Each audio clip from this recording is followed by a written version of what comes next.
नमस्कार, तपाईहरुलाई स्वागत छ नेपाल अनलाइन स्कुलको युट्युब च्यानलमा। हाम्रो युट्युब च्यानलमा कक्षा नर्सरीदेखि कक्षा मास्टरसम्मको सबै विषयको सबै भिडियोहरू उपलब्ध छन्। तपाईहरुले युट्युबमा गएर अथवा फेसबुकमा गएर नेपाल अनलाइन स्कुल भनी सर्च गरेर हाम्रो भिडियोहरू हेर्न सक्नुहुनेछ र हाम्रो भिडियोलाई लाइक, सब्स्क्राइब र शेयर गरेर नेपाल अनलाइन स्कुलको सहयोगी हात बनिदिनुहोला भनेर विनम्र अनुरोध गर्दछु।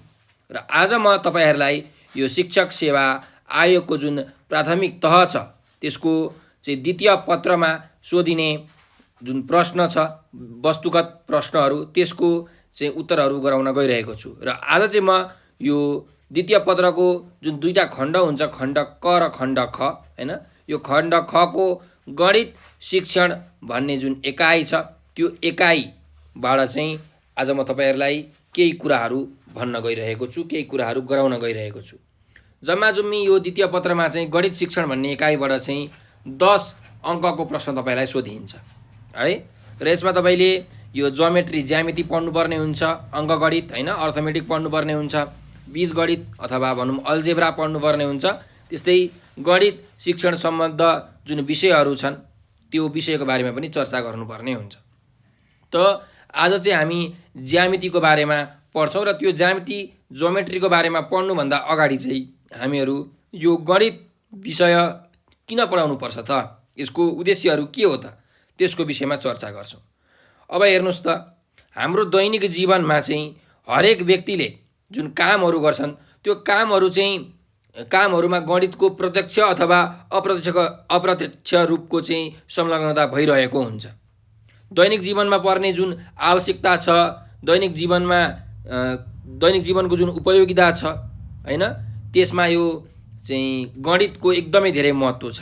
जस्तो कि तपाईहरुले कुनै पसलमा गएर सामान किन्नुहुन्छ त सामान किन्दा तपाईलाई गणितीय हिसाब त आउनै पर्यो हैन। कुनै 20 रुपैयाँको सामान छ भने 20 रुपैयाँ दिने हैन, कति रुपैयाँ दिने भन्ने कुरा। त्यस्तै गरिकन तपाईले कसैलाई ब्याज दिनु पर्यो हैन, पैसा चाहिँ सापट्टि दिनु पर्यो। तपाईले अब ब्याज तिर्नुहुन्छ 100 कडा 3, 100 कडा 4 भनेर यसरी ब्याज लगाउनुहुन्छ हैन, जो सापट्टि लिएको मान्छेले तपाईलाई तिर्नु पर्ने हुन्छ। हो, यसको हिसाब पनि तपाईहरुलाई आउनु पर्ने हुन्छ। त्यसै गरिकन तपाईले ब्याङ्कमा गएर पनि त पैसा जम्मा गर्नुहुन्छ। ब्याङ्कमा पैसा जम्मा गर्दाखेरि कुन ब्याङ्कबाट कति धेरै ब्याज आउँछ, त्यही ब्याङ्कमा गएर हामीले चाहिँ पैसा जम्मा गर्नुपर्ने हुन्छ। यसको लागि गणितीय हिसाबहरू चाहिन्छ। त्यस्तै गरिकन जुन अहिलेको युग छ, अहिलेको युग भनेको एकदम प्राविधिक युग हो, टेक्नोलोजीको युग हो हैन, वैज्ञानिक युग हो। यो युगमा चाहिँ उपयोग हुने जुन यन्त्रहरू छन्, मेसिन्सहरू छन्, उपकरणहरू छन्, हो तिनीहरूको सञ्चालन गर्नको लागि पनि हामीलाई गणितीय ज्ञान र सिपको चाहिँ अत्यन्त आवश्यक हुन्छ। तिनीहरूमा चाहिँ हामीले यो विभिन्न प्रोग्रामिङ गरेर हैन, गणितीय प्रोग्रामिङहरू गरेर चाहिँ म्याथमेटिकल फर्मुला, म्याथमेटिकल सूत्रहरू प्रयोग गरेर हामीले त्यसलाई कार्य सञ्चालनमा ल्याएका हुन्छौँ। त्यस्तै तपाईलाई कुनै वैज्ञानिक साध्यहरूको चाहिँ प्रमाण दिनु पर्यो, प्रमाणित गर्नु पर्यो भने पनि तपाईलाई के चाहिन्छ त, गणित चाहिन्छ। गणित को जुन सूत्रहरू, गणितको कार्यहरूको प्रयोग गरेर तपाईले कुनै कुरा प्रमाणित मजाले गर्न सक्नुहुन्छ, सजिलो तरिकाले प्रमाणित गर्न सक्नुहुन्छ हैन। त यो गणितको चाहिँ एकदमै धेरै उपयोगिता छ।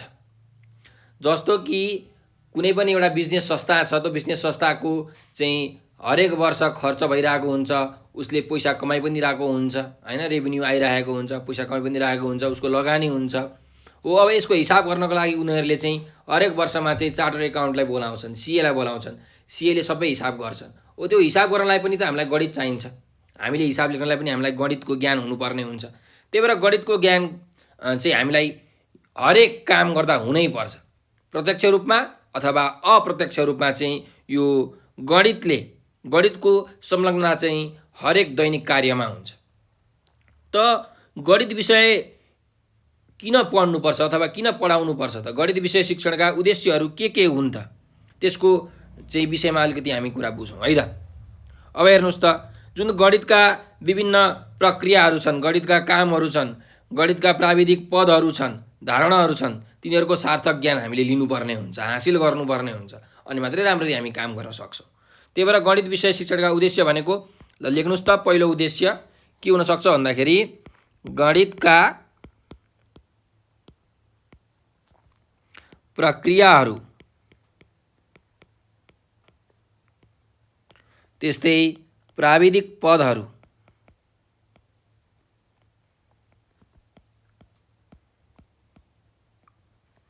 र धारणाहरूको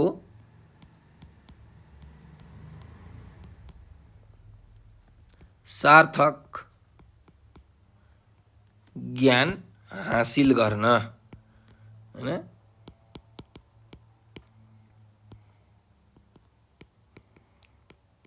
हामीले गणित पढ्नै पर्छ है। त्यस्तै गरिकन कुनै पनि शब्दको समस्याहरूलाई गणितको भाषामा उल्था गरेर लेख्नको लागि पनि हामीलाई गणितीय ज्ञान हुनुपर्छ। जस्तो कि मानिलिउँ अब तपाईँले कसैले आफ्नो चाहिँ भाइलाई पसलमा सामान किन्न पठाउनु भयो, त उसले भन्छ मैले 20 रुपियाँको चाउचाउ लिएर आएँ, मैले 50 रुपियाँको नोट लगेको थिएँ, मलाई उसले यति फिर्ता दियो भनेर, पसलेले 30 रुपियाँ फिर्ता दियो भनेर यसरी भन्छ भाइले। अब यसलाई तपाईँले म्याथमेटिकली लेख्नु पऱ्यो भने कसरी लेख्नुहुन्छ त भन्दा 50 - 20 गरेर 30 लेख्नुहुन्छ यसरी, हैन? दिएको पैसा 50, खर्च भएको 20, फिर्ता आएको 30, हैन? घटाएर लेख्नुहुन्छ। हो, यस्तो गणितको ज्ञान हामीलाई हुनुपर्ने हुन्छ, हैन? त्यही भएर जुन शब्दका समस्याहरू छन् तिनीहरूलाई गणितको भाषामा चाहिँ उल्था गरेर लेख्नको लागि हामीलाई के चाहिन्छ त? गणितको ज्ञान चाहिन्छ। गणित विषय त्यही भएर हामीले पढाउनु पर्ने हुन्छ, पढ्नु पर्ने हुन्छ है। त्यही भएर लेख्न सक्नुहुन्छ तपाईँहरूले शब्दहरूको समस्याहरूलाई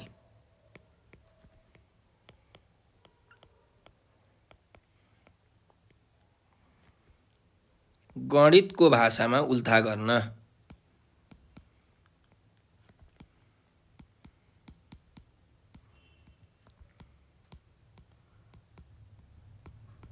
यो उल्था गर्नलाई पनि हामीले गणित पढ्नै पर्छ। त्यस्तै गरिकन दैनिक जीवनमा आइपर्ने जुन सङ्ख्यात्मक समस्याहरू छन् तिनीहरूको हल गर्नको लागि पनि हामीलाई के चाहिन्छ त? गणित चाहिन्छ। त्यसैले लेख्न सक्नुहुन्छ तपाईँहरूले दैनिक जीवनमा आइपर्ने सङ्ख्यात्मक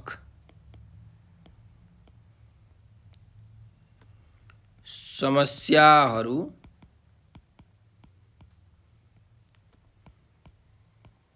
सुल्झाउन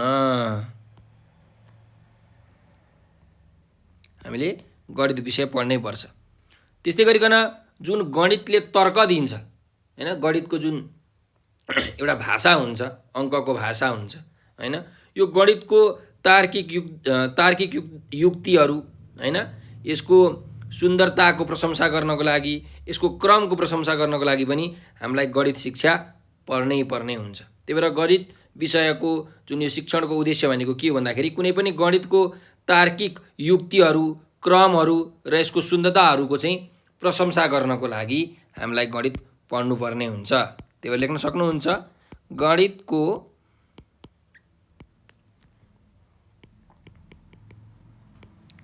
तार्किक युक्ति सुन्दरता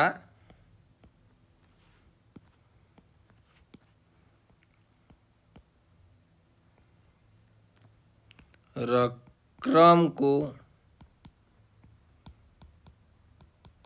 प्रशंसा गर्न। त्यस्तै गरिकन गणित तथा जुन अरू विषयहरू हुन्छन् यो यसको उच्च शिक्षाको लागि अध्ययन गर्नु पर्दाखेरि पनि हामीलाई जुन आवश्यक ज्ञान हुन्छ, जुन बेस बनाउनु पर्ने हुन्छ, जुन सिप हामीले हासिल गर्नुपर्ने हुन्छ, त्यसको लागि पनि गणित पढ्नुपर्ने हुन्छ, हैन? किनकि उच्च शिक्षामा चाहिँ एकदम गणितको प्रयोग धेरै हुन्छ। गणितको प्रयोग नभएको कुनै पनि सायद विषय नै हुँदैन होला है। त्यही भएर तपाईँले लेख्न सक्नुहुन्छ गणित तथा अन्य विषयहरूलाई अथवा विषयहरूमा, हैन? अन्य विषयहरूमा उच्च शिक्षा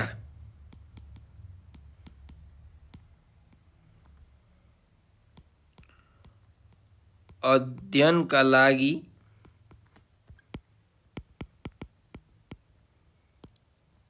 चाहिने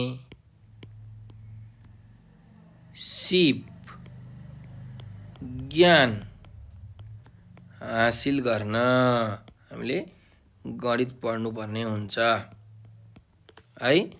त्यस्तै यो दैनिक जीवनमा जुन दैनिक जीवनका विभिन्न पक्षहरू हुन्छन् हैन, ती पक्षहरूमा गणितको फाइदाबारे चाहिँ हामीलाई थाहा हुनुपर्ने हुन्छ। ती फाइदाबारे हामीले सतर्क हुनुपर्ने हुन्छ।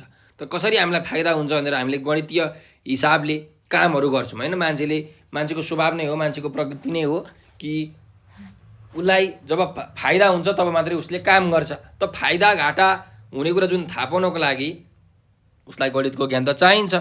त्यही भएर हामीले अर्को चाहिँ वाक्यमा के लेख्न सक्छौँ त भन्दा यो गणित विषय शिक्षणको उद्देश्य अर्को के हो भन्दाखेरि दैनिक जीवनका जुन विभिन्न पक्षहरू हुन्छन् ती पक्षहरूमा गणितको फाइदा बारेमा चाहिँ हामी सतर्क हुनलाई यो पढ्नुपर्ने हुन्छ है। त्यही भएर लेख्नु पर्यो कि दैनिक जीवनका विभिन्न पक्षहरूमा गणितको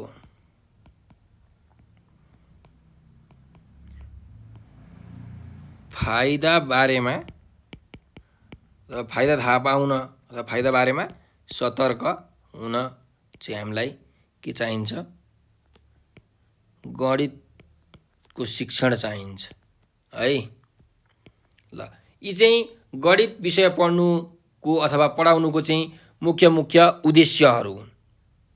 त्यस्तै गरिकन यो अनुशासित र रचनात्मक तवरले कुनै पनि कुराको चाहिँ एकदम तार्किक कारण दिनको लागि पनि हामीलाई के चाहिन्छ त गणित चाहिन्छ। गणितले तर्कमा कुरा गर्छ हैन। यो यसमा यो जोड्दाखेरि यो हुन्छ, यसमा यो घटाउँदाखेरि यो हुन्छ, यस्तो हुन्छ भनेर हामीले गणितीय क्रम अनुसार देखाउन सक्छौँ। त्यही भएर कुनै पनि अनुशासित र रचनात्मक तवरले तार्किक कारण दिनको लागि पनि हामीलाई के चाहिन्छ त गणित चाहिन्छ है। यो पनि तपाईँले एउटा यहाँ जोड्न सक्नुहुन्छ। यो भयो गणित विषय पढ्नुको फाइदाहरू। अब चाहिँ हामी ज्यामितितिर अघि बढौँ। हाम्रो आजको मुख्य विषय हो ज्यामिति, जसलाई हामी अङ्ग्रेजीमा ज्योमेट्री भनेर भन्छौँ है। ज्योमेट्री। ल त हेर्नुहोस्, यो जुन गणितको शिक्षण छ, यो गणितको शिक्षणभित्र हामीले ज्यामिति पढ्नुपर्ने हुन्छ, बीजगणित पढ्नुपर्ने हुन्छ, अङ्कगणित पढ्नुपर्ने हुन्छ। त अङ्कगणित भनेको चाहिँ कुनै पनि सङ्ख्याहरूको कामको अध्ययन हो, तिनीहरूको क्रियाहरूको अध्ययन हो। बीजगणित भनेको चाहिँ के हो भन्दाखेरि अङ्कगणितको चाहिँ सङ्केतहरूको अध्ययन गर्नु हो बीजगणित भनेको चाहिँ। र ज्यामिति भनेको चाहिँ के हो भन्दाखेरि बिन्दुहरूको अध्ययन गर्नु। अब तपाईँले सोध्न सक्नुहुन्छ कि कसरी बिन्दुहरूको अध्ययन गर्नु भनेको चाहिँ ज्यामिति हो भनेर। त तपाईँले कुनै पनि एउटा ज्यामिति आकार बनाउनुहुन्छ हैन। जस्तो कि एउटा रेखा कोर्न सक्नुहुन्छ, यो एउटा ज्यामिति आकार हो। एउटा त्रिभुज बनाउन सक्नुहुन्छ, यो एउटा ज्यामिति आकार हो है। त यो हरेक ज्यामितिको आकारहरू, ज्योमेट्रीका जुन आकारहरू हुन्छन् यो एउटा बिन्दुले नै बनेका हुन्छन् हैन। बिन्दुहरूको समूह मिलेर बनेको। जस्तो यो बिन्दु हैन, यो पोइन्ट सबै जोड्दै जानुभयो भने एउटा यसरी लाइन बन्छ, एउटा रेखा बन्छ हो। यस्तै विभिन्न रेखाहरूले त्रिभुज, चतुर्भुज, वृत्त हैन, यस्ता चाहिँ प्रकारका ज्यामितीय चित्रहरू बन्छन्। त्यही भएर यो ज्यामिति भनेको चाहिँ खास के हो भन्दाखेरि बिन्दुहरूको चाहिँ अध्ययन हो है। त्यही भएर तपाईँले यहाँ लेख्न सक्नुहुन्छ बिन्दुहरूको अध्ययन अथवा बिन्दुहरूको बारेमा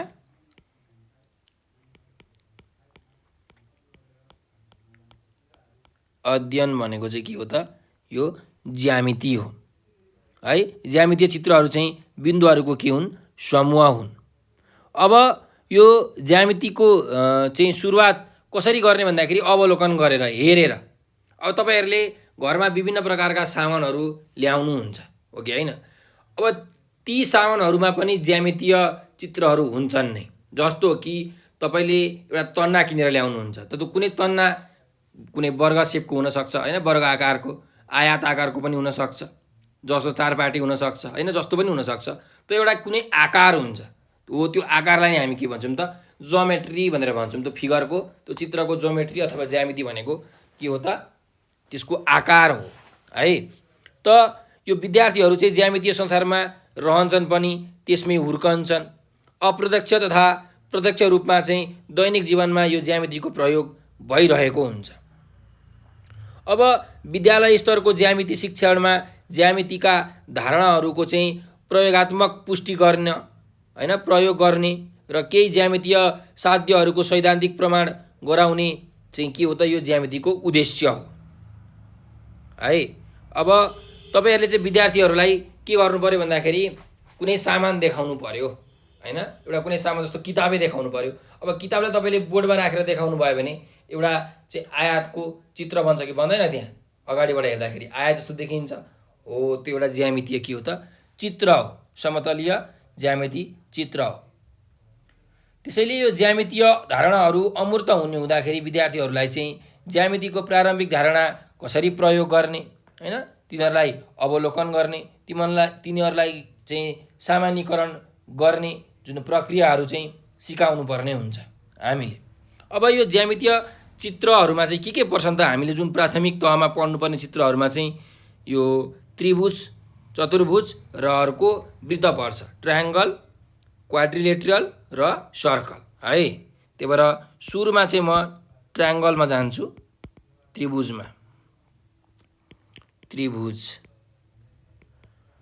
अब तपाईले नामैले काफी छ, त्रिभुज भनेको तीनटा के भएको त, भुजा भएको अब ट्राइएङ्गल भनेर अङ्ग्रेजीमा भनिन्छ, भनेको तीनटा एङ्गल भएको। त हेर्नुहोस्, यो एउटा ट्रायङ्गल हो, एउटा यो त्रिभुज हो, यो पनि अर्को त्रिभुज हो यो पनि त्रिभुज हो। त्यस्तै गरिकन यो पनि एउटा त्रिभुज हो। पक्नुस् है, म सिधा रेखा बनाउँछु। ल, यो पनि त्रिभुज नै हो। यो हरेक यहाँ मैले बनाएको चित्रमा हेर्नुस् त तीनटा भुजाहरू छन्। जस्तो एबिसी बनायो भने यो एबी एउटा भुजा, एसी अर्को भुजा, बिसी अर्को भुजा, तीनवटा भुजा भयो। त्यस्तै यहाँ तीनवटा कोणहरू भन्छ, एउटा कोण, यो एउटा कोण भयो, यो अर्को कोण भयो, यो अर्को कोण तीनटा कोणहरू भन्छन्। त कुनै पनि त्रिभुजमा के हुने रहेछ त, तीनटा कोणहरू हुने रहेछन् र तीनटा के भुजाहरू हुने रहेछन्। भनेको तीनवटा सरल रेखाहरूले जुन घेरिएको आकृति छ त्यसलाई नै हामी के भन्छौँ त, त्रिभुज भनेर भन्छौँ। त्यही भएर यसले लेख्न सक्नुहुन्छ। तपाईहरुलाई यो कहिलेकाहीँ वस्तुगत प्रश्नमा सोध्छ कि त्रिभुज भनेको के हो भनेर। त त्रिभुज भनेको के हो भने तीनवटा सरल रेखाहरूले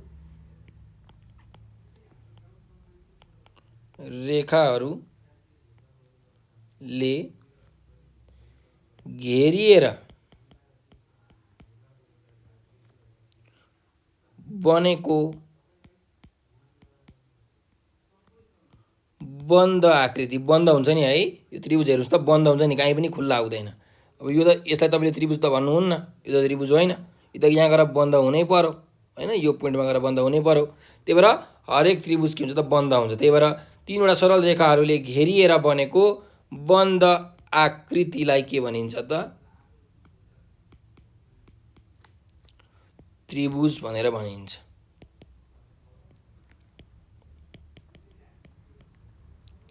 अब यो त्रिभुजलाई हामीले चाहिँ कसरी सिम्बोलाइज गर्ने, सङ्केतमा लेख्दा कसरी लेख्ने भन्दाखेरि यसरी ट्रायङ्गल यसरी बनाउने, यो चाहिँ त्रिभुजको सङ्केत हो है। त यहाँ लेख्न सक्नुहुन्छ, त्रिभुजलाई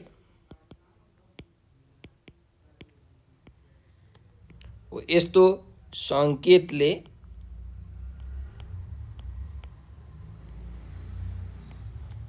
देखाउन सकिन्छ है, यो त्रिभुजको सङ्केत हो। त्यस्तै गरिकन अब यो त्रिभुजमा जुन तीनटा कोणहरू छन् जस्तो म तपाईहरुलाई यहाँ लेख्छु, त यो त्रिभुजमा यो एउटा अल्फा भन्ने कोण, अर्को यो बीटा भन्ने कोण, अर्को यो गामा भन्ने कोण यो तीनटा कोणहरूको जुन योगफल हुन्छ, यो तीनवटा कोणहरूलाई जोड्ने हो भने, तीनवटा एङ्गलहरूलाई जोड्ने हो भने कति डिग्री हुन्छ त, 180 डिग्री हुन्छ हरेक त्रिभुजमा है। एउटा यो साध्य नै छ, थ्योरम नै छ कि कुनै पनि त्रिभुजको भित्री कोणहरूको योगफल निकाल्ने हो भने त्यो चाहिँ 180 डिग्री हुन्छ। त्यही भएर तपाईहरुले यो याद राख्नुपर्छ कि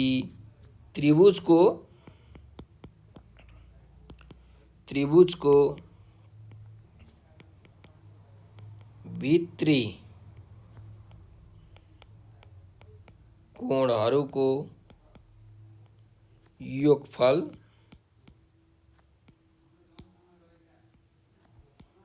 180 डिग्री 180 डिग्री हुन्छ है। ल त अब तपाईहरुले विद्यार्थीहरुलाई सिकाउनु पर्यो कि त्रिभुज कसरी बन्छ त हैन। त के गर्ने भन्दाखेरि विद्यार्थीहरुलाई चाहिँ तीनवटा बाँसको छेसको बाँसको सिनको दिने हैन। अब विद्यार्थीहरुलाई तपाईले भन्न सक्नुहुन्छ यो एउटा बाँसको सिन्का, यो अर्को बाँसको सिन्का, यो अर्को बाँसको सिन्का। अब यो तीनवटा बाँसको सिन्कालाई जोडेर एउटा बन्द आकृति बनाऊ भनेर विद्यार्थीलाई भन्नुस् है। तीनवटा छेस्का दिएर चाहिँ एउटा बन्द आकृति बनाऊ भनेर विद्यार्थीलाई भन्नुस्। विद्यार्थीले आकृति त बनाउँछन्, बन्द आकृति हुनु पर्यो हैन। बन्द यस्तो यस्तो यस्तो यी त्रिभुज भयो है। त यसरी हामीले त्रिभुजहरू बनाउन सक्छौं। अब विद्यार्थीहरूलाई चाहिँ के गर्नु पर्यो भन्दाखेरि यो त्रिभुजको आकृतिसँग मिल्ने अरू वस्तुहरू देखाउनु पर्यो हैन। अरू के वस्तुहरू चाहिँ त्रिभुजको आकारमा मिल्छन् त यो तपाईहरुले देखाउन सक्नुहुन्छ। आफ्नो जुन कक्षामा प्रयोग भएका जुन सामानहरू हुन्छन् हैन, कुनै त्रिभुज आकारका हुन्छन् नि, हो त्यो तपाईले देखाउन सक्नुहुन्छ। जस्तो कि त्यो ट्राफिक लाइटमा रोडमा तपाईले हेर्नुभयो भने त्यो रातो कलरको चाहिँ एउटा त्रिभुज राखिएको हुन्छ, यसरी ट्रायंगल साइनहरू सिम्बोलहरू। त्यस्तै ट्रकहरुमा पनि तपाईले हेर्नुभयो भने त्यो रातो रातो चाहिँ राखेको हुन्छ, त्यो त्रिभुज आकारको हुन्छ हैन। यो ट्रकहरुमा बसहरुमा हो। विद्यार्थीहरुलाई चाहिँ के गर्नु पर्यो भने तपाईले चाहिँ यो त्रिभुज कहाँ देख्न सकिन्छ त यसको आकृति हैन। हाम्रो यो भौतिक जगतमा भौतिक संसारमा कहाँ देखिन्छ त हो, यो कुरा तपाईले देखाउनु पर्यो, यिनीहरुलाई बुझाउनु पर्यो विद्यार्थीहरुलाई। र यो छेस्काको प्रयोग गरेर पनि तीनवटा छेस्काको प्रयोग गरेर पनि एउटा बन्द आकृति बनाउन लगाउनुस्। यसरी पनि त्रिभुज विद्यार्थीहरुले बनाउन सक्छन् र विद्यार्थीहरुको चाहिँ यो त्रिभुज सम्बन्धी धारणा स्पष्ट हुन्छ, स्पष्ट हुनलाई सहयोग गर्छ यो कुराले। त अब चाहिँ हामी त्रिभुजको वर्गीकरणतिर अघि बढौं है त। त्रिभुजको वर्गीकरण ल हेरौं।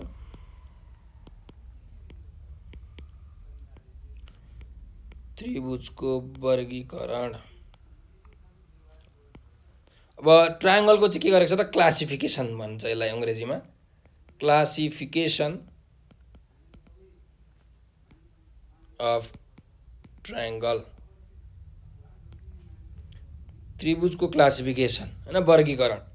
त यो वर्गीकरण गर्नको लागि चाहिँ अब हामीलाई यो आधार चाहिन्छ हैन। भुजाको आधारमा पनि त्रिभुजलाई वर्गीकरण गर्न सकिन्छ, कोणको आधारमा पनि चाहिँ कुनै पनि त्रिभुजलाई वर्गीकरण गर्न सकिन्छ। जस्तो कि ल अब क नम्बरमा हेर्नुस्, भुजाको आधारमा हैन, भुजाको आधारमा त्रिभुजलाई कसरी वर्गीकरण गरेको छ त भनेको मतलब अन द बेसिस अफ साइड्सको आधारमा, भुजाको आधारमा। त एक नम्बरमा छ इक्विलेटरल ट्रायंगल, समबाहु चतुर्भुज, समबाहु त्रिभुज है। अब समबाहु त्रिभुज भन्नेलाई इंग्लिशमा के भनिन्छ अरे, इक्विलैटरल ट्रायंगल भनेर भनिन्छ। त के हो इक्विलेटरल ट्रायंगल, के हो समबाहु त्रिभुज भनेको भन्दाखेरि त्यस्तो खालको त्रिभुज जसको चाहिँ तीनटै भुजाहरू के हुन्छ त बराबरी लम्बाइको हुन्छ, तीनटै भुजाहरू है। यो एबीसी भन्ने मैले एउटा त्रिभुज बनाएँ, त यसमा यो तीनटै भुजाहरू के छ त मानिलिउँ बराबरी छ। यो पनि 3 सेन्टिमिटर, यो पनि 3 सेन्टिमिटर, यो पनि 3 सेन्टिमिटर हो। यस्तो खालको त्रिभुजलाई चाहिँ हामी के भन्छौँ त समबाहु त्रिभुज भनेर भन्छौँ है।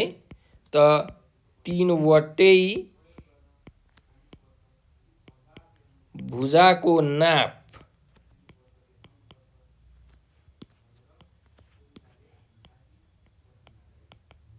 बराबर भएको त्रिभुज हैन।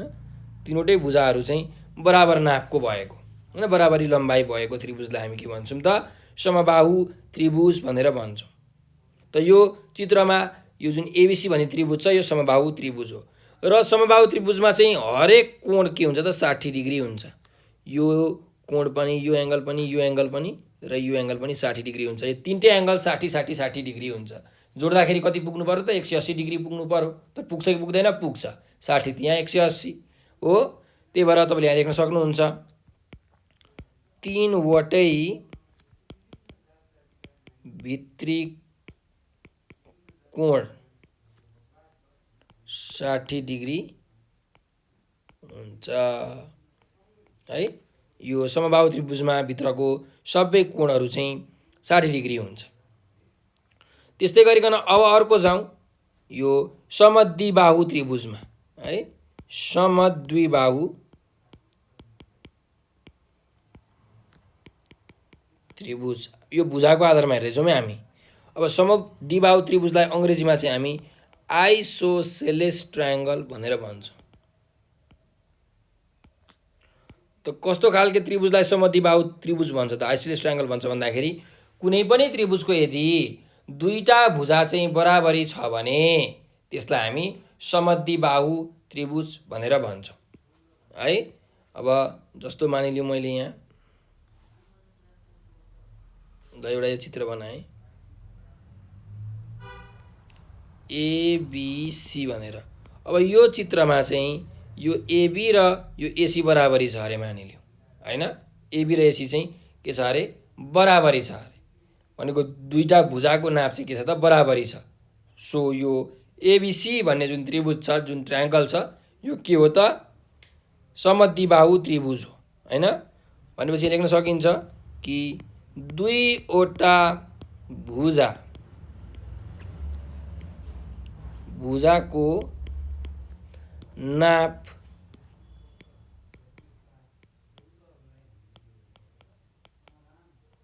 बराबर भएको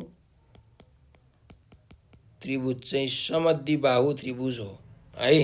तपाईले यसको यसरी परिभाषा पनि लेख्न सक्नुहुन्छ। त दिएको चित्रमा के हुन्छ भन्दाखेरि AB is equal to AC हैन। यो दुईटा जुन भुजाहरू छ एबी र एसी, यो दुईटा चाहिँ बराबरी हुन्छ। त्यही भएर यो एबिसी भन्ने त्रिभुज के हो त? यो चित्रमा चाहिँ समद्विबाहु त्रिभुज हो, आइसोसेलेस ट्रायङ्गल हो। अब हेर्नुहोस् यो समद्विबाहु त्रिभुजमा दुईटा साइड त बराबरी हुन्छ, दुईटा भुजाको नाप त बराबरी हुन्छ। त बाँकी रह्यो तेस्रो भुजा, त्यो भुजाको नाम के हो त? बीसी हो। यो तेस्रो भुजालाई चाहिँ हामी के भन्छौँ भन्दाखेरि आधार भुजा भनेर भन्छौँ है।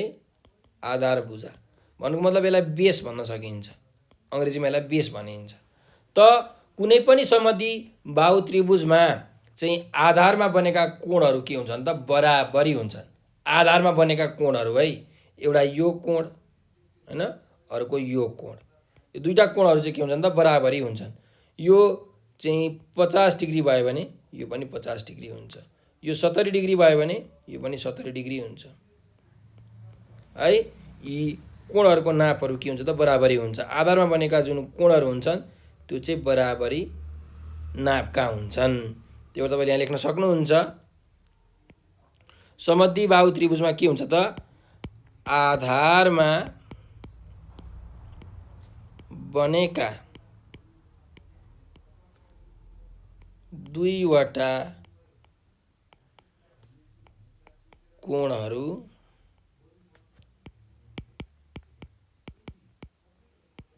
बराबरी हुन्छन्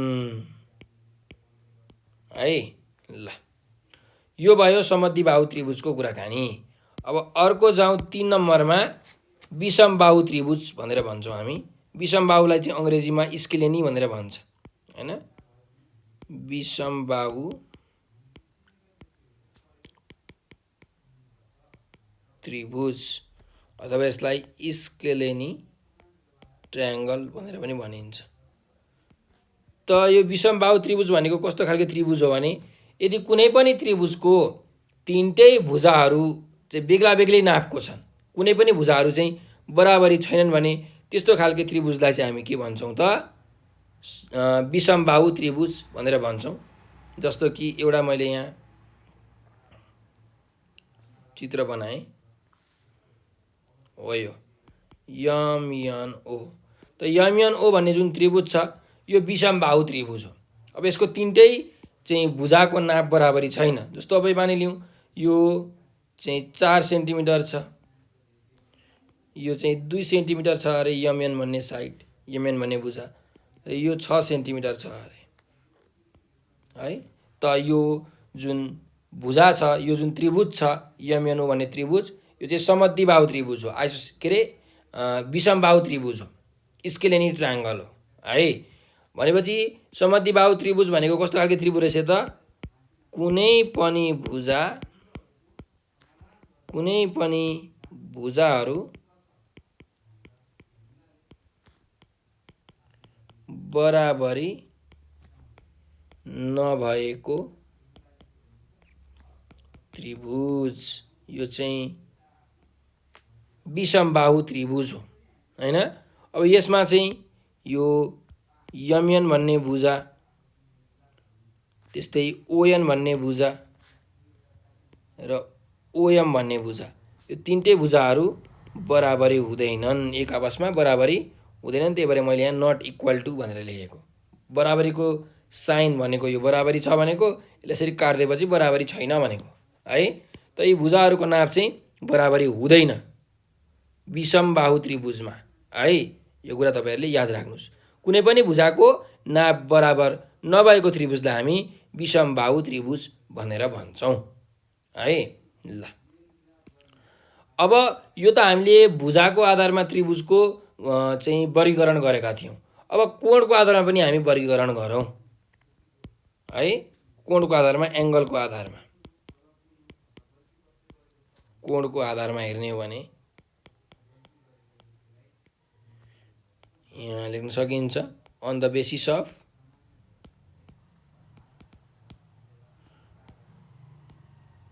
एंगल है। कोणको आधारमा पनि तीन प्रकारको त्रिभुजहरू हुन्छ। एउटा चाहिँ न्यून कोण त्रिभुज, एउटा समकोण त्रिभुज, अर्को अधिक कोण त्रिभुज, acute angle triangle, right angle triangle र अब्ट्युस एंगल ट्रायंगल है। ल त एक नम्बरमा म लेख्छु यहाँ पहिला न्यून कोण त्रिभुज। न्यून कोण त्रिभुज यसलाई भनिन्छ एक्युट एंगल्ड ट्रायंगल। अब के हो त न्यून कोण भनेको, के हो त एक्युट एंगल भनेको, त्यसको बारेमा हामीले थाहा पाउनु पर्यो। त हेर्नुस्, एक्युट एंगल भनेको अथवा भनौं न्यून कोण भनेको चाहिँ कति हो भन्दाखेरि 0 डिग्री भन्दा धेरै र 90 डिग्री भन्दा सानो। 0 डिग्री भन्दा धेरै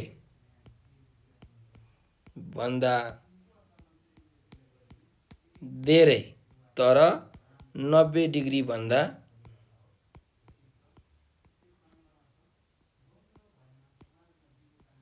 कम नाप भएको कोणलाई हामी के भन्छौं त एक्युट एंगल भन्छौं, न्यून कोण भन्छौं। भनेपछि न्यून कोण त्रिभुज भनेको के हो भन्दाखेरि हेर्नुस्, त्रिभुजमा तीनटा कोणहरू हुन्छ, तीनटा एंगलहरू हुन्छ। त तीनटै एंगल चाहिँ, तीनटै कोण चाहिँ यदि 90 डिग्री भन्दा सानो छ भने त्यो जुन त्रिभुज छ त्यो त्रिभुजलाई हामी के भन्छौं, न्यून कोण त्रिभुज अथवा भनौं एक्युट एंगल ट्रायंगल भनेर भन्छौं। जस्तो कि मैले एउटा यहाँ ट्रायंगल बनाए, ल हेर्नु, यो मानिलियौं 60 डिग्री छ, यो मानिलियौं 70 डिग्री छ, 130 भयो भने यो बाँकी रहेको कति भयो, यो 50 डिग्री भयो। त यो एबीसी भन्ने जुन त्रिभुज छ यो न्यून कोण त्रिभुज हो। किन न्यून कोण त्रिभुज हो? किनकि हेर्नुस् त यो त्रिभुजको हरेक कोणको नाप चाहिँ 90 डिग्री भन्दा कम छ कि छैन? छ नि। त कुनै पनि त्रिभुजको हरेक कोणको जुन नाप छ त्यो नाप चाहिँ 90 डिग्री भन्दा यदि कम छ भने त्यस्तो खालके त्रिभुजलाई हामी के भन्छौं त न्यून कोण त्रिभुज भन्छौं, एक्युट एंगल ट्रायंगल भन्छौं। त्यही भएर यहाँ लेख्न सकिन्छ कि कुनै त्रिभुजको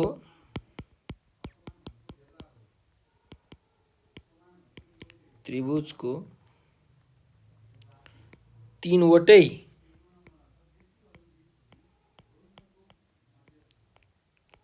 कोणहरू 90 डिग्री भन्दा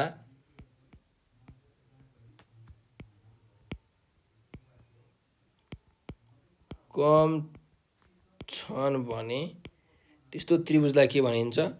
न्यून कोण त्रिभुज भनेर भनिन्छ। त यसमा यो एंगल ए भन्ने कति डिग्री छ? 50 डिग्री छ, हो कि हैन? यो 50 डिग्री छ। एंगल बी भन्ने 60 डिग्री छ। एंगल सी भन्ने 70 डिग्री छ। त यो तीनटै कोणहरू चाहिँ 90 डिग्री भन्दा कम हो कि हैन? कम हो नि, हैन? त यो त्रिभुजमा तीनटै एंगलहरू, तीनटै कोणहरू चाहिँ 90 डिग्री भन्दा सानो छ। त्यही भएर यो एबीसी भन्ने जुन त्रिभुज छ यो चाहिँ एक्युट एंगल ट्रायंगल हो, न्यून कोण त्रिभुज हो है। ल त त्यस्तै गरिकन अब 2 नम्बरमा जाउँ। अर्को छ समकोण त्रिभुज। समकोण त्रिभुज, ल यसलाई हामी अंग्रेजीमा चाहिँ राइट एंगल्ड ट्रायंगल भन्छौँ है, राइट एंगल ट्रायंगल। त राइट एंगल ट्रायंगल अथवा भनौँ समकोण त्रिभुज भनेको के हो भने त्रिभुजमा तीनटा कोणहरू हुन्छन्, त कुनै एउटा कोण चाहिँ ठ्याक्कै 90 डिग्री हुनु पर्यो, एक्ज्याक्टली 90 डिग्री हुनु पर्यो। बाँकी कोणहरू जतिसुकै होस् त्यो मतलब भएन। एउटा कोण चाहिँ ठ्याक्कै यदि 90 डिग्री छ भने त्यस्तो खालके त्रिभुजलाई हामी के भन्छौँ त? समकोण त्रिभुज भनेर भन्छौँ है। ल हेर्नुस्, यो पीक्यूआर भन्ने जुन त्रिभुज छ यसमा यो एंगल पीक्यूआर चाहिँ 90 डिग्री छ भनेपछि यो कुन हो त? यो चाहिँ समकोण त्रिभुज हो है। त्यही भएर यसमा लेख्न सकिन्छ त कुनै एउटा कोण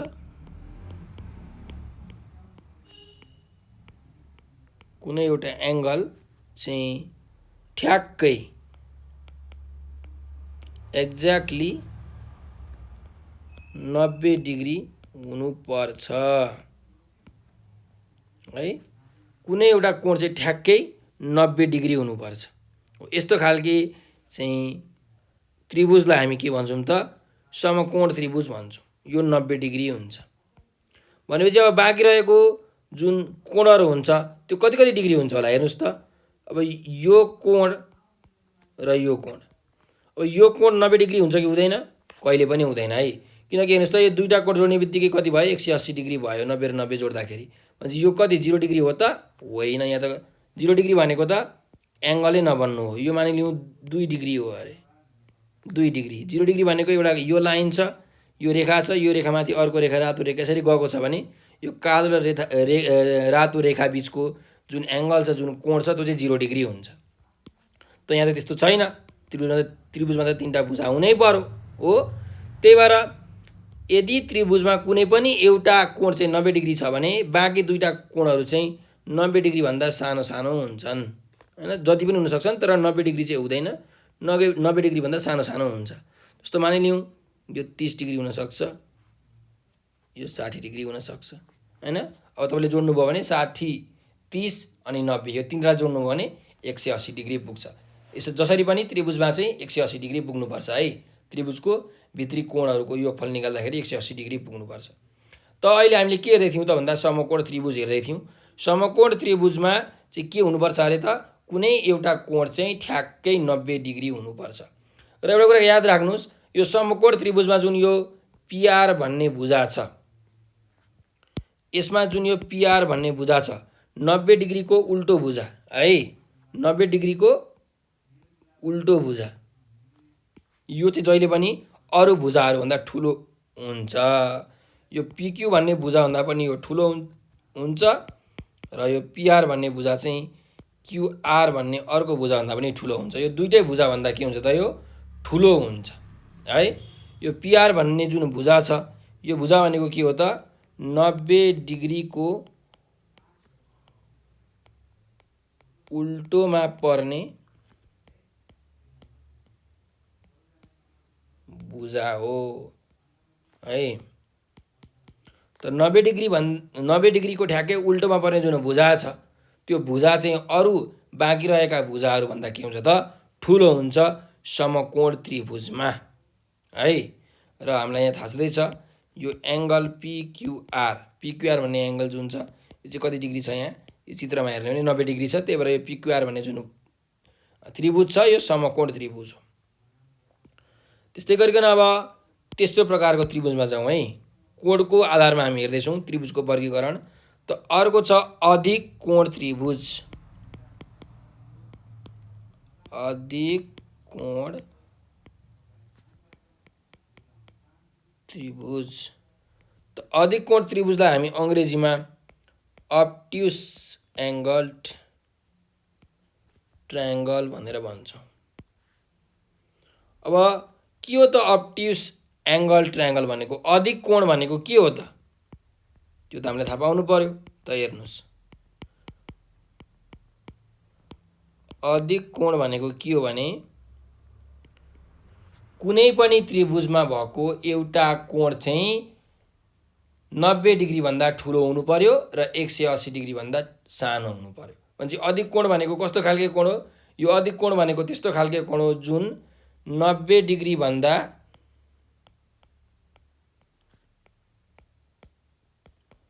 ठुलो हुन्छ हैन र 180 डिग्री भन्दा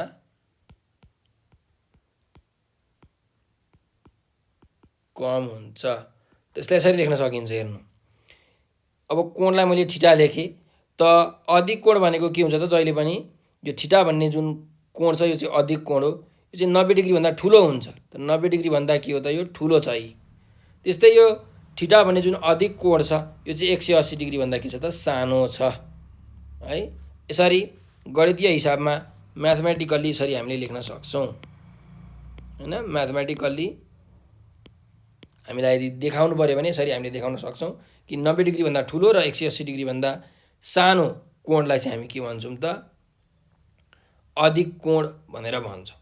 त अब अधिक कोण त्रिभुज भनेको के हो भन्दाखेरि त्यस्तो खालके त्रिभुज जसमा कुनै एउटा कोण चाहिँ के हुनु पर्यो? चाहिँ 90 डिग्री भन्दा ठुलो र 180 डिग्री भन्दा सानो हुनु पर्यो है।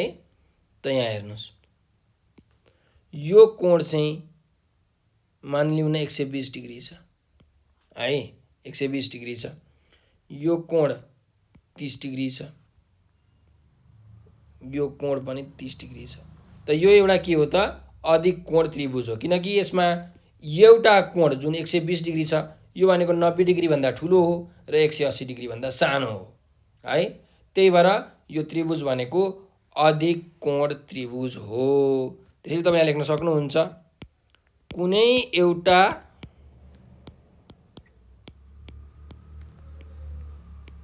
कोण अथवा एङ्गल हैन, कुनै एउटा एङ्गल चाहिँ 90 डिग्री भन्दा ठुलो हुनुपर्ने तर 180 डिग्री भन्दा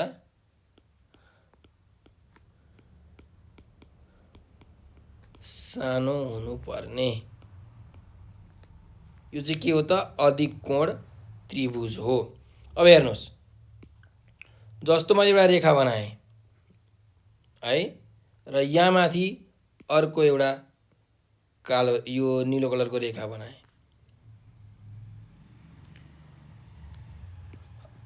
एउटा यहाँ डट रेखा पनि बनाएँ। हेर्नुहोस् ल, तपाईँले कोण नाप्दाखेरि जहिले पनि यो रातो लाइनबाट यसरी नाप्दै जानुहुन्छ घडीको उल्टो दिशातर्फ। यो ठ्याक्कै 90 डिग्री हुन्छ। त यो कोण त 90 डिग्री भन्दा ठुलो हुन्छ हो कि होइन? त्यस्तै गरिकन यदि मैले के गरेँ भन्दाखेरि यो रातो लाइन छ, एउटा रातो रेखा छ र अर्को निलो रेखा चाहिँ यहीँबाट यसरी बनाएँ है। यो पोइन्ट यो MON भन्ने भयो। यो पनि O छ, MON। त यहाँ हेर्नुहोस्, यो जुन कोण छ यो कोण भनेको कति डिग्री हुन्छ त? 180 डिग्री हुन्छ। यदि यो रेखा ठ्याक्कै सिधा छ भने, स्ट्रेट छ भने यो जुन बिचको कोण हुन्छ यो 180 डिग्री हुन्छ।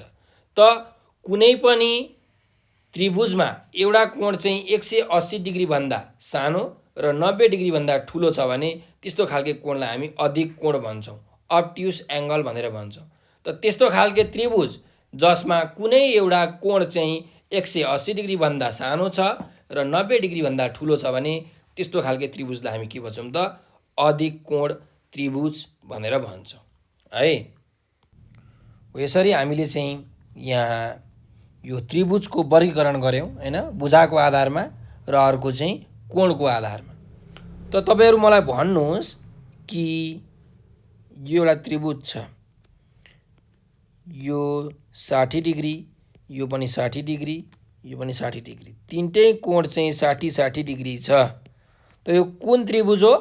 यो समबाहु त्रिभुज हो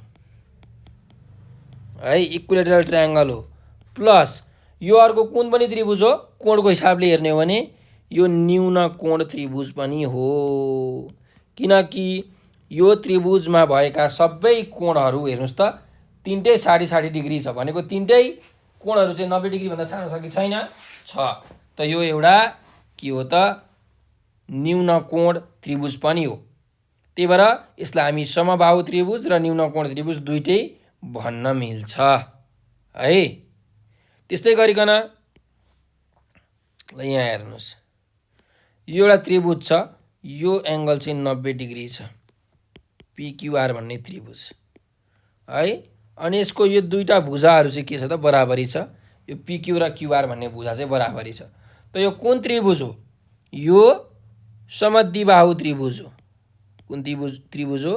समद्विबाहु आइसोसेलेस ट्रायंगल हो, किनकि यसको दुईटा साइडहरू PQ र QR भन्ने जुन भुजाहरू छ यो दुईटा भुजाहरू के छ त बराबरी छ।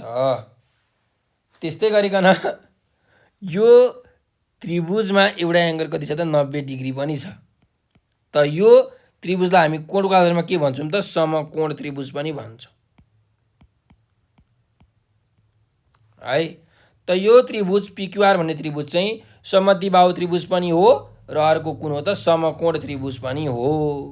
यसरी हामीले कुराहरूलाई बुझ्नुपर्ने हुन्छ। त कस्तो कस्तो खालके त्रिभुजहरू कस्तो प्रकारका हुन्छन्? जस्तो न्यून कोण त्रिभुज चाहिँ समबाहु त्रिभुज हुन्छ कि हुँदैन रहेछ त? हुने रहेछ। न्यून कोण त्रिभुज चाहिँ समद्विबाहु त्रिभुज हुन्छ कि हुँदैन? विषमबाहु त्रिभुज हुन्छ कि हुँदैन? त्यस्तै समकोण त्रिभुज चाहिँ समबाहु हुन्छ कि हुँदैन? समद्विबाहु हुन्छ कि हुँदैन? विषमबाहु हुन्छ कि हुँदैन? त्यस्तै गरिकन अधिक कोण त्रिभुज चाहिँ समबाहु हुन्छ कि हुँदैन? समद्विबाहु त्रिभुज हुन्छ कि हुँदैन? विषमबाहु त्रिभुज हुन्छ कि हुँदैन? यसको बारेमा चाहिँ तपाईहरुले सोच्नुस्, जानकारी लिनुस् है। आफै एकचोटि ट्राई गर्नु होला, प्रयास गर्नु होला है त। ल अब हामी जाउँ चतुर्भुजमा, क्वाड्रिलेटरलमा है। हाम्रो आजको दोस्रो यो ज्यामितिमा दोस्रो विषय छ चतुर्भुज। यसलाई हामी अंग्रेजीमा क्वाड्रिलेटरल भन्छौँ। अब के हो त चतुर्भुज भन्दाखेरि, जस्तो कि त्रिभुज भनेको चाहिँ के हो त तीनवटा सरल रेखाहरूले घेरिएर बनेको एउटा बन्द आकृति हो त्रिभुज भनेको। त चतुर्भुज भनेको के हो त चारवटा सरल रेखाहरूले घेरिएर बनेको जुन बन्द आकृति छ त्यो बन्द आकृति हो। कतिवटा रेखाहरू अरे? चारवटा सरल रेखाहरू। त यहाँ हेर्नुस्, एउटा रेखा यो भयो, अर्को रेखा यो भयो, अर्को रेखा यो भयो, अर्को रेखा यो भयो।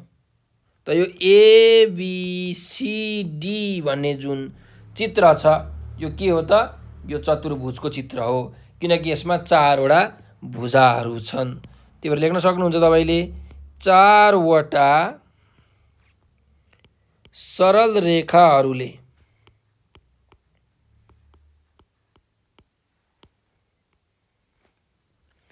घेरिएर बनेको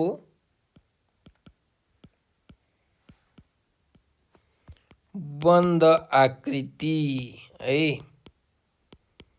बन्द आकृति भनेको के हो त? चतुर्भुज हो है। अब यो जस्तो त्रिभुजमा तीनटा कोणहरू हुन्थ्यो भने चतुर्भुजमा कतिवटा कोणहरू हुन्छ त? चारवटा कोणहरू हुन्छ। एउटा यो कोण, एउटा यो A भन्ने कोण, अर्को C भन्ने कोण, अर्को B भन्ने कोण, यो चारवटा कोणहरू हुन्छ। जसरी त्रिभुजमा 3टा कोण जोड्दाखेरि 180 डिग्री हुन्छ, त्यसै गरिकन यहाँ 4वटा कोणहरू जोड्ने भने कति हुन्छ त? 360 डिग्री हुन्छ। कति हुन्छ अरे? 360 डिग्री हुन्छ। त्यही भएर लेख्न सक्नुहुन्छ चतुर्भुजको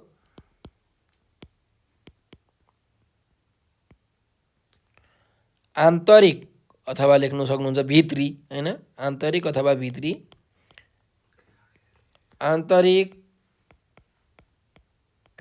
कोणहरूको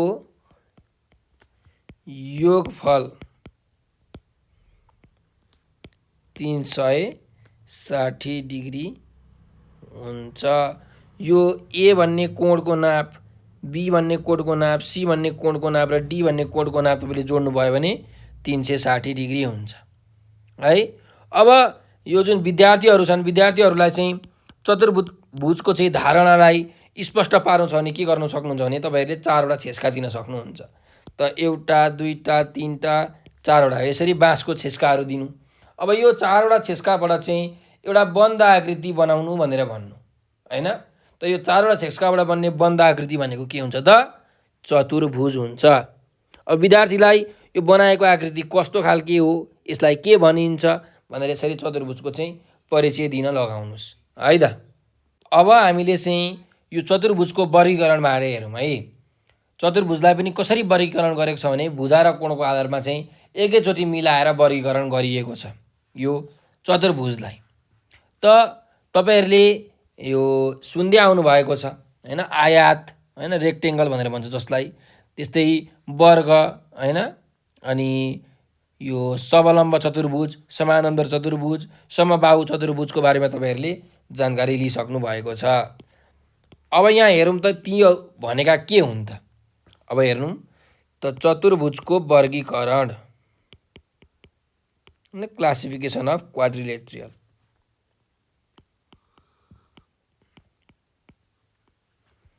क्लासिफिकेसन अफ क्वाड्रिलेटरल। ल त पहिलोमा जाउँ। पहिलोमा चाहिँ म लेख्छु समलम्ब चतुर्भुज है, समलम्ब चतुर्भुज। यसलाई अंग्रेजीमा ट्रापेजियम भनेर भन्छ। अब के हो त समलम्ब चतुर्भुज भनेको भन्दाखेरि हेर्नुस्, चतुर्भुजमा जम्मा कतिवटा भुजाहरू हुन्छ अरे? 4वटा भुजाहरू हुन्छ।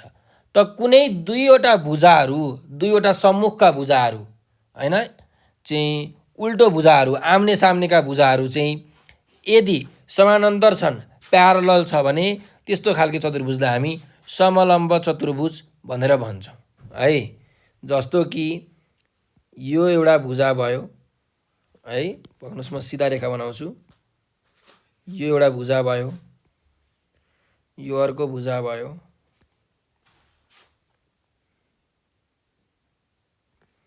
यो अर्को भुजा, यो अर्को भुजा। ल यहाँ हेर्नुस् त, यो एबीसीडी भनेको चतुर्भुज त हो, किनकि यसको 4वटा भुजा छ। र यसको यो एबी र सीडी भन्ने जुन भुजा छ, यो भुजा चाहिँ के छ अरे त? समानान्तर छ, प्यारलल छ भने यस्तो खालको चतुर्भुजलाई हामी के भन्छौँ त? समलम्ब चतुर्भुज भनेर भन्छौँ। भन्नुको मतलब यहाँ लेख्न सकिन्छ कुनै दुईवटा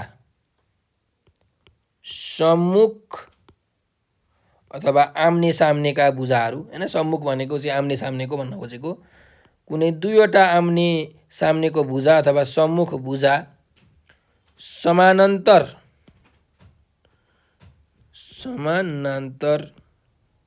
हैन, प्यारलल भनेर भन्न खोजेको, समानान्तर छ भने त्यस्तो चतुर्भुजलाई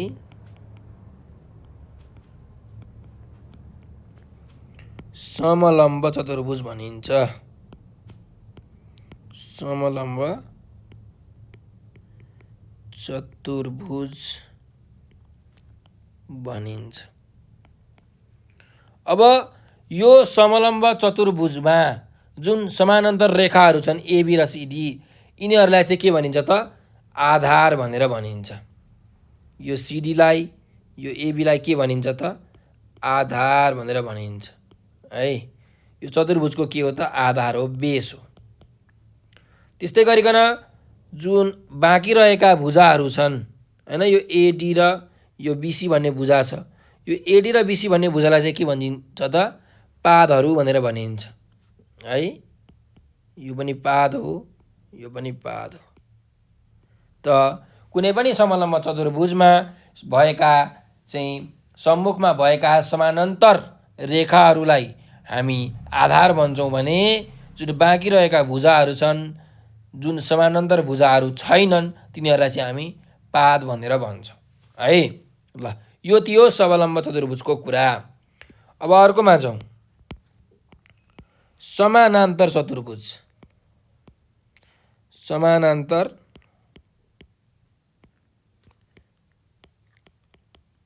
चतुर्भुज, चतुर्भुज भनेपछि चाहिँ चारवटा भुजा हुनैपर्छ है। त समानान्तर चतुर्भुजलाई हामी अङ्ग्रेजीमा के भन्छौँ त? प्यारालेलोग्राम भन्छौँ। त समानान्तर चतुर्भुजमा के हुनुपर्छ भन्दाखेरि सम्मुखका भुजाहरू समानान्तर पनि हुनुपर्छ अनि बराबर पनि हुनुपर्छ है। सम्मुखका भुजाहरू समानान्तर पनि हुनुपर्यो र अर्को के हुनुपर्यो अरे? बराबर पनि हुनुपर्यो। त्यस्तो खालके जुन चित्र छ, त्यस्तो खालके चित्रलाई चाहिँ हामी के भन्छौँ? समानान्तर चतुर्भुज भनेर भन्छौँ। ल, यहाँ हेर्नुहोस्, यो एबीसीडी भन्ने एउटा यो चतुर्भुज छ जसमा यो एबी भनेको 5 सेन्टिमिटर छ, यो पनि 5 सेन्टिमिटर छ अरे सिडी। त्यस्तै यो चाहिँ 3 सेन्टिमिटर छ बीसी भन्ने साइड, एडी पनि 3 सेन्टिमिटर छ अरे हैन। भन्नुको मतलब यो भुजा र यो भुजा बराबर छ, यो भुजा र यो भुजा बराबर छ। त्यस्तै गरिकन यो एबी भन्ने भुजा र सिडी भन्ने भुजा समानान्तर छ, एडी भन्ने भुजा र बीसी भन्ने भुजा पनि के छ त? समानान्तर छ, प्यारलल छ। भन्नुको मतलब आम्ने सामनेका भुजाहरू, सम्मुखका भुजाहरू, अपोजिट साइड्सहरू चाहिँ यदि बराबरी छ र समानान्तर छ, इक्वल पनि छ र प्यारलल पनि छ भने त्यस्तो खालके चतुर्भुजलाई हामी समानान्तर चतुर्भुज भनेर भन्छौँ। त्यसमा लेख्न सकिन्छ आम्ने सामनेका भुजाहरू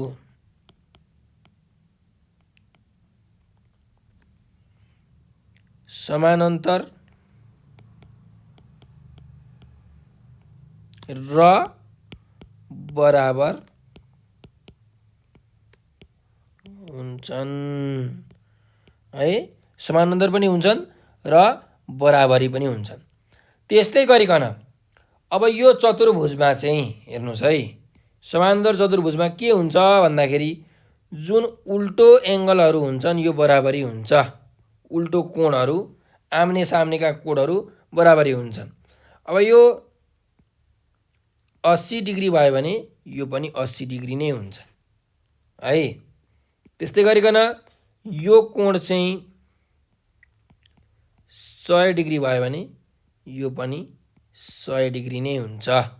यसरी आम्ने सामनेका कोणहरू, उल्टो उल्टो कोणहरू हैन, सम्मुख कोणहरू चाहिँ के हुन्छ त? यसमा पनि बराबरी हुन्छ। केमा? समानान्तर चतुर्भुजमा। त्यही भएर लेख्न सक्नुहुन्छ तपाईले, यसमा चाहिँ उल्टो अथवा आमने सामने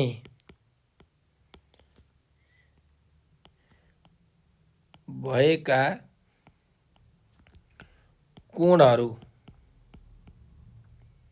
के हुन्छन् त? बराबर हुन्छन्। ल, यो समानान्तर चतुर्भुज हो। यस्तो खालको चतुर्भुजलाई हामी समानान्तर चतुर्भुज भनेर भन्छौँ। अब 3 नम्बरमा जाउँ। 3 नम्बरमा चाहिँ आयात हेरौँ है। आयातलाई हामी अङ्ग्रेजीमा के भन्छौँ? रेक्टेङ्गल भनेर भन्छौँ। त यो रेक्टेङ्गल भनेको पनि के हो त? खासमा भन्ने हो भने यो पनि समानान्तर चतुर्भुज यसलाई पनि भन्न मिल्छ, किनकि यसको पनि जुन सम्मुखका भुजाहरू समानान्तर हुन्छन्, सम्मुखका भुजाहरू चाहिँ बराबर पनि हुन्छन्। तर यसमा अर्को एउटा कुरा के हुन्छ भने हरेक आन्तरिक कोण चाहिँ 90 डिग्री हुन्छ आयातमा है। त यहाँ हेर्नु, यो एबिसिडी भन्ने एउटा मैले चित्र बनाएँ, यो चतुर्भुज हो। अब यो यसको अपोजिट साइडहरू छ जुन एबी र सिडी, यो के हुन्छ त बराबरी हुन्छ। त्यस्तै यो साइड र यो साइड एडी र बिसी भन्ने जुन भुजा छ यो पनि बराबरी हुन्छ र यसमा हरेक एङ्गल 90 डिग्री हुन्छ। हरेक एङ्गल आन्तरिक कोण 90 डिग्री हुन्छ है। र सम्मुखका भुजाहरू प्यारल पनि हुन्छन्, तर त्यो लेखिराख्नु परेन, किनकि 90 डिग्री भइसकेपछि त्यो प्यारल भइहाल्छ, समानान्तर भइहाल्छ है। त्यसैले यहाँ लेख्न सक्नुहुन्छ त आयात भनेको के हो भन्दाखेरि कुनै पनि चतुर्भुजको यदि आम्ने सामनेको भुजाहरूको नाप चाहिँ बराबरी छ, अथवा भनौँ न कुनै एउटा कोण चाहिँ 90 डिग्री छ, चारवटै कोण 90 डिग्री हुनु परेन, एउटा कोण 90 डिग्री भयो भने बाँकी सबै कोणहरू पनि के हुन्छ त 90 डिग्री हुन्छ है। त्यसैले लेख्न सक्नुहुन्छ त आयातमा के हुन्छ अरे आमने सामनेका भुजाहरू बराबर हुन्छन् र कुनै एउटा कोण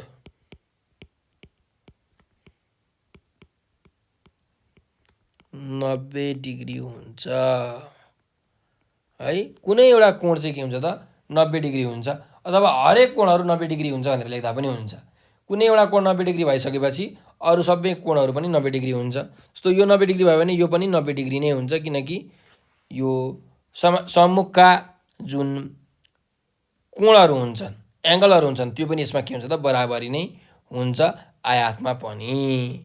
त्यस्तै गरी अब यहाँ हेरौँ, अब यो जुन एसी भन्ने जुन रेखा छ यसलाई हामी भन्छौँ डायगोनल, विकर्ण भनेर भन्छौँ। त्यस्तै गरिकन अर्को यो छ बिडी, यो भनेको पनि के हो त विकर्ण हो हैन। यो पोइन्टमा आएर यो दुइटै जोडिएको छ, ओ भन्ने पोइन्ट मैले माने। त यो आयातमा के हुन्छ भने यो विकर्ण हैन, डायगोनल, विकर्ण भनेको चाहिँ के हो त डायगोनल हो। त विकर्ण एसी बराबर विकर्ण बिडी हुन्छ। विकर्णहरू चाहिँ के हुन्छ त बराबरी हुन्छ आयातमा, तर समानान्तर चतुर्भुजमा बराबरी चाहिँ हुँदैन। आयातमा चाहिँ विकर्णहरू के हुन्छ त बराबरी हुन्छ है। यो कुरा तपाईहरुले बुझ्नुपर्छ। त यो थियो आयातको कुरा। त्यस्तै गरिकन अर्को आयातमा के हुन्छ भने जुन यो एओ भन्ने भुजा छ र यो ओसी भन्ने भुजा छ यो पनि बराबरी हुन्छ। त्यस्तै गरिकन डिओ भन्ने र ओबी भन्ने भुजा पनि के हुन्छ त बराबरी हुन्छ है। त यो जुन ओ भन्ने पोइन्ट छ, दुईटा विकर्णहरू चाहिँ काटिएको जुन पोइन्ट छ, जोडिने जुन पोइन्ट छ, जुन बिन्दु छ, त्यो बिन्दुले के गर्छ त विकर्णहरूलाई चाहिँ बाइसेट गर्छ, बराबरी भागमा के गर्छ त विभाजन गर्छ है। त यो आयातमा के हुने रहेछ त ओए र ओसी बराबरी हुने रहेछ, त्यस्तै ओबी र ओडी पनि बराबरी हुने रहेछ।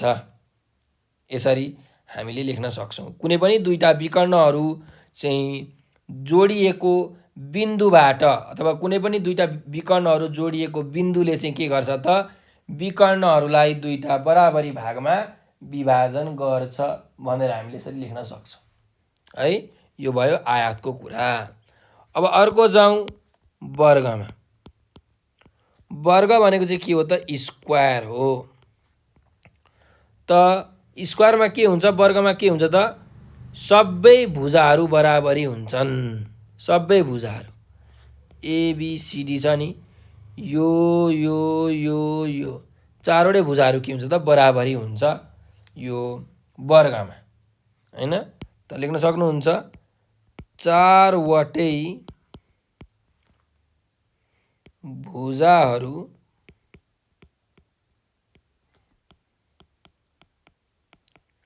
बराबरी नापका हुन्छन्।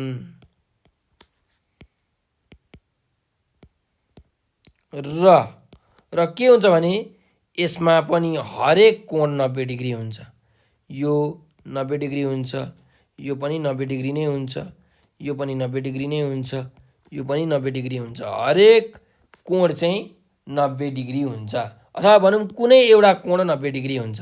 कुनै एउटा कोण 90 डिग्री भएपछि बाँकी रहेका कोणहरू पनि 90 डिग्री हुन्छन्। त्यही भएर लेख्न सक्नुहुन्छ र कुनै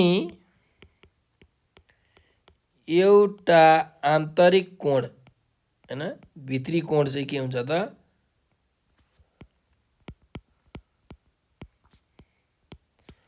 90 डिग्री हुन्छ। र यो जुन वर्ग छ यो वर्गमा पनि के हुन्छ त विकर्णहरू बराबरी नै हुन्छन् है।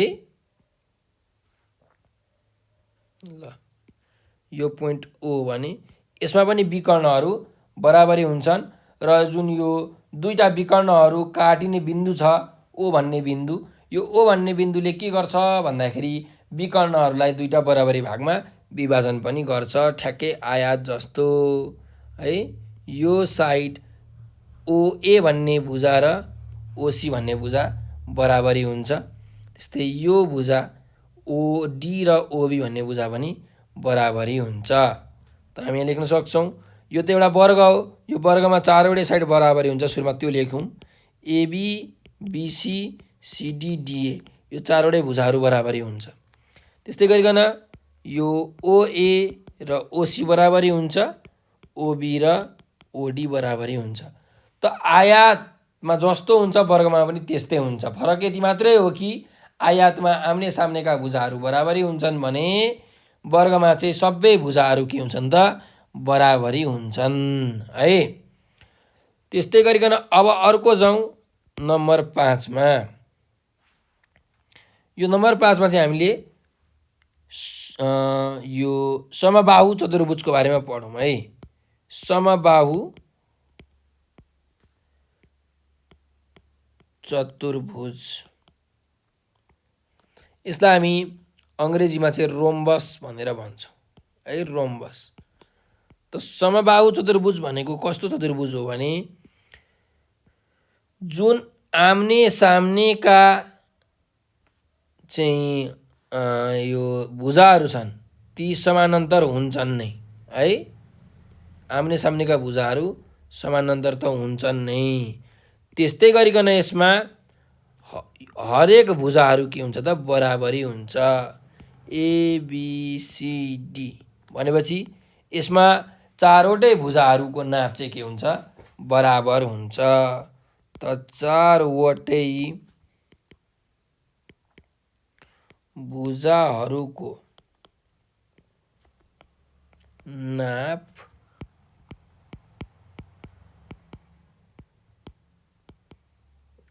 बराबर हुन्छ। त्यस्तै गरिकन आम्ने सामनेका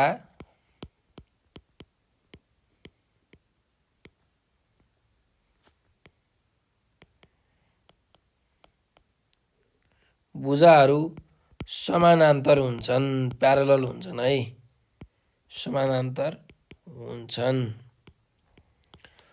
अब त्यसो भए तपाईँहरूले सोध्न सक्नुहुन्छ कि वर्गमा र समबाहु चतुर्भुजमा के फरक छ त भनेर। वर्गमा चाहिँ हरेक कोणहरू 90 डिग्री हुन्छन् अथवा भनौँ कुनै एउटा कोण 90 डिग्री हुन्छ। तर समबाहु चतुर्भुजमा त्यस्तो हुँदैन है। यसमा चाहिँ हरेक कोण 90 डिग्री हुन्छ भनेर भन्न सकिँदैन, जति डिग्री पनि हुनसक्छ होइन। 80 डिग्री पनि हुनसक्छ। जस्तो यो 80 डिग्री भयो भने यो पनि 80 डिग्री नै हुन्छ। अपोजिट एङ्गलहरू चाहिँ सम्मुखका कोणहरू चाहिँ उल्टो कोणहरू चाहिँ बराबरै हुन्छ। त्यस्तै यो अब 100 डिग्री हुन्छ, यो पनि 100 डिग्री नै हुन्छ है। उल्टो कोणहरू बराबरी हुन्छ किनकि समबाहु चतुर्भुजलाई समानान्तर चतुर्भुज पनि भन्न मिल्छ। तर समानान्तर चतुर्भुजलाई समबाहु चतुर्भुज भन्न मिल्दैन है, किनकि समानान्तर चतुर्भुजमा सम्मुखका भुजाहरू मात्रै, आम्ने सामनेका भुजाहरू मात्रै के हुन्छन् त बराबरी हुन्छन्। तर यो समबाहु चतुर्भुजमा रोम्बसमा चाहिँ सबै भुजाहरू के हुन्छन् त बराबर नापका हुन्छन् है। ल यो भयो रोम्बसको कुरा, समबाहु चतुर्भुजको कुरा हो। यी सबै चाहिँ यो जुन 5वटा छन्, यी 5वटा चाहिँ चतुर्भुजका के हुन् त प्रकारहरू हुन्। अब तपाईलाई चाहिँ कहिलेकाहीँ प्रश्न आउँछ कि एउटा चतुर्भुजको रचना गर्नुस् भनेर तपाईलाई प्रश्न आउँछ है। चतुर्भुजको रचना, ल हेरौँ। अब एउटा तथ्याङ्क दिएको हुन्छ, त्यो तथ्याङ्क अनुसार तपाईँले एउटा चतुर्भुजको रचना गर्नुपर्ने हुन्छ, चतुर्भुज बनाउनु पर्ने हुन्छ। यसरी दियो एबी भनेको 8 सेन्टिमिटर, बीसी भनेको 7 सेन्टिमिटर, सिडी भनेको 5 सेन्टिमिटर, एडी भनेको 4 सेन्टिमिटर अनि अन्तिममा यो बिडी भनेको 9 सेन्टिमिटर हो। यसरी तपाईँलाई एउटा चतुर्भुज बनाउन भनेर भनेको छ है। अब जस्तो पनि चतुर्भुज बन्न सक्छ। अब यो समबाहु चतुर्भुज पनि हुनसक्छ, समलम्ब चतुर्भुज पनि हुनसक्छ, आयात पनि हुनसक्छ, वर्ग पनि हुनसक्छ, अथवा केही पनि नभएर सिम्पल 4वटा भुजाहरू जोडिएको एउटा साधारण चतुर्भुज पनि हुनसक्छ। त पहिला यसको चित्र बनाउनुभन्दा अगाडि हामीले एउटा रफ बनाउनु पर्ने हुन्छ, खेसरा बनाउनु पर्ने हुन्छ। त म खेसरा बनाउँदैछु है। ल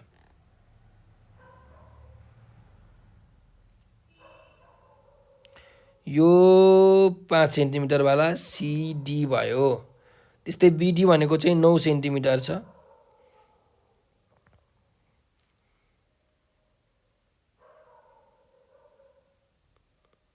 ल यो चाहिँ 9 सेन्टिमिटर भयो। यो पोइन्टको नाम चाहिँ मैले बी माने अनि यहाँबाट मैले यसरी जोड दिएँ। यो बिसी भनेको चाहिँ 7 सेन्टिमिटर छ। त्यस्तै गरिकन अब डी एडी चाहिँ 4 सेन्टिमिटर छ, एबी चाहिँ 8 सेन्टिमिटर छ।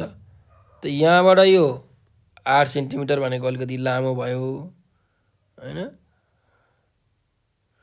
यो 4 सेन्टिमिटर छ, यो चाहिँ अलिक छोटो भयो।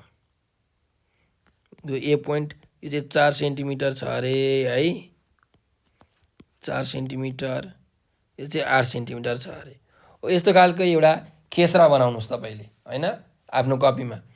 अब ठ्याक्कै यही नाप अनुसारको चाहिँ चित्र हामीले बनाउनु पर्नेछ। सुरुमा हामीले एउटा खेसरा चित्र बनायौँ। यो खेसरा चित्रमा चाहिँ दिएको जुन तथ्याङ्कहरू छ AB BC CD AD BD यो पनि सबै लेख्यौँ। अब के गरौँ भन्दाखेरि एउटा भुजा बनाऊँ हैन। अब साँच्चीकै एउटा फिगर बनाउनु पर्ने छ। त तपाईसँग एउटा स्केल हुन्छ, पेन्सिल हुन्छ, यसरी सिधा यो सिडी भन्ने लाइन बनाउन सक्नुहुन्छ 5 सेन्टिमिटरको। अब के गर्नुहोस् त, तपाईसँग कम्पास हुन्छ हैन, अनि तपाईसँग पेन्सिल पनि हुन्छ।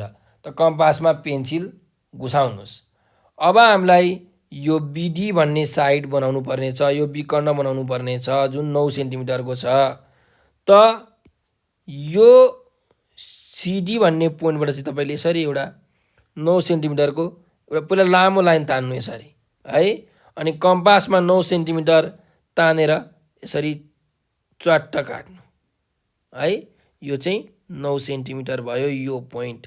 त यो पोइन्ट भयो बी, बिडी 9 सेन्टिमिटर। अथवा यसरी पनि गर्न सकिन्छ। यो ननापिकन डाइरेक्ट बीसी चाहिँ 7 सेन्टिमिटर भनेर पनि नाप्न सकिन्छ है। यो चाहिँ यहाँबाट तपाईँले कम्पास राख्नु, 7 सेन्टिमिटरको लाइन टक्क यसरी यहाँ जोड्नु, यताबाट 7 सेन्टिमिटर, यताबाट 9 सेन्टिमिटर। जुन पोइन्टमा मिट हुन्छ, जुन पोइन्टमा भेटिन्छ त्यही हाम्रो पोइन्ट भयो बी है। अब यो यहाँ एउटा त्रिभुज हामीले बनाइसक्यौँ है। यो चाहिँ 7 सेन्टिमिटरको, एउटा 9 सेन्टिमिटरको, एउटा 5 सेन्टिमिटरको। त्यस्तै गरिकन अब हामीलाई बनाउनु पर्ने छ यो सिडी भन्ने, सिडी होइन है, सिडी भइसक्यो, यो 3टा भइसक्यो। सिडी भन्ने हामीले बनाइसक्यौँ, बीसी भन्ने पनि बनाइसक्यौँ र बिडी भन्ने पनि बनाइसक्यौँ। भनेपछि एबी र एडी बाँकी छ। त एबी कति छ 8 सेन्टिमिटर छ। त यहाँबाट तपाईले एउटा 8 सेन्टिमिटरको लाइन बनाउनुहोस् लामो है। यो अब लामो एउटा चाहिँ के भयो त भुजा मैले ताने बी भन्ने पोइन्टबाट है। अब मैले यहाँबाट ठ्याक्कै यो पोइन्टबाट चाहिँ 8 सेन्टिमिटर नापे। सुई नाप्दै जाँदाखेरि मानिनु यहाँ पर्यो अरे 8 सेन्टिमिटर, यो चाहिँ 8 सेन्टिमिटर भयो अरे यति है। ल अनि यो डी भन्ने पोइन्टबाट मैले एउटा पोइन्ट अब यहाँ जोड्दाखेरि 4 सेन्टिमिटर हुन्छ कि यहाँ जोड्दा हुन्छ कि यहाँ जोड्दा हुन्छ, हो त्यो हामीले एउटा पत्ता लगाएर एउटा बिन्दुमा जोड्नु पर्यो। यो दुईटै बिन्दुहरू अन्त्यमा गएर चाहिँ एउटै बिन्दुमा गएर जोडिन्छन्। त यो डिए भनेको 4 सेन्टिमिटर हुन्छ है। यो एडी यहाँ 4 सेन्टिमिटर दिएको छ र यहाँ एबी 8 सेन्टिमिटर दिएको छ। त यसरी यो ए भन्ने पोइन्ट एउटै आउँछ, एउटै पोइन्टमा गएर जोडिन्छ। त तपाईले यो फिगरलाई राम्रो तरिकाले बनाउने हो भने यसरी ल हो यो हाम्रो के भयो त चतुर्भुज बन्यो। दिएको जुन तथ्याङ्क छ त्यो तथ्याङ्क अनुसार हामीले यसरी चाहिँ चतुर्भुज बनाउन सक्छौँ है। यसरी तपाईहरुले चतुर्भुज बनाउनु होला। अब तपाईहरुले हेर्नु यो 8 सेन्टिमिटर नाप्नको लागि के गर्नु पर्यो भने कम्पासमा त पेन्सिल राखेको हुन्छ। त्यो कम्पासको फलामको चुच्चोलाई यो बी भन्ने पोइन्टमा राख्नुस् अनि 8 सेन्टिमिटर नापेर एउटा यसरी आर्क बनाउनुस् हैन, चाप बनाउनुस्। आर्क भन्छ नेपालीमा, के अरे इङ्ग्लिसमा आर्क भन्छ, नेपालीमा चाप भन्छ। त्यस्तै यो डी पोइन्टमा कम्पास राख्नुस् र यहाँबाट चाहिँ 4 सेन्टिमिटर नापेर यसरी काट्नुस्। जुन पोइन्टमा यी दुईटा जोडिन्छन् त्यही पोइन्टमा लगेर जोडिदिनु, त्यो ए भन्ने पोइन्ट आइहाल्यो। यसरी तपाईहरुले चित्र बनाउन सक्नुहुन्छ है। ल यसको प्र्याक्टिस गर्नु होला यो चित्र कसरी बनाउने भनेर। ल आजको लागि चाहिँ हामीले यति नै गर्यौं। अब अर्को लेक्चर भिडियोमा चाहिँ हामी वृत्तको बारेमा पढ्छौं हैन र वृत्तको एउटा चित्र पनि कोर्छौं। त्यस्तै गरिकन यो ज्यामितिको चाहिँ शिक्षणका जुन चरणहरू छन् त्यो चरणको बारेमा हामी चाहिँ जानकारी लिन्छौं। अवलोकनात्मक चरण, प्रयोगात्मक चरण, सैद्धान्तिक चरण। त्यस्तै गरिकन कुनै पनि वस्तुका विभिन्न ज्यामितीय गुणहरूको चाहिँ शिक्षण कसरी गर्ने त, कसरी अरूलाई पढाउने त, त्यसको बारेमा पनि हामीले जानकारी लिन्छौं। अनि हाम्रो यो ज्यामिति भन्ने जुन टपिक छ त्यो टपिक सकिन्छ है त।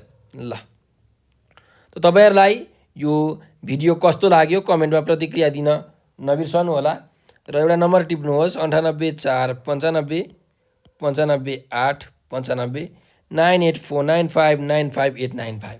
तपाईहरुलाई केही समस्या आइपरेको छ, केही कुरा बुझ्नु भएको छैन, जान्नु भएको छैन, कुनै मनमा जिज्ञासा आएको छ भने यो नम्बरमा तपाईले हामीलाई चाहिँ भाइबर, टेलिग्राम र व्हाट्सएपमा मेसेज गर्न सक्नुहुन्छ है। र हाम्रो भिडियोलाई लाइक, सब्स्क्राइब र शेयर गरेर नेपाल अनलाइन स्कुलको सहयोगी हात बनिदिनु होला भनेर विनम्र अनुरोध गर्दै म आज हजुरहरुबाट बिदा लिन चाहन्छु। हजुरहरुको दिन शुभ रहोस्, स्वस्थ रहनुहोस्, व्यस्त रहनुहोस्, मस्त रहनुहोस्।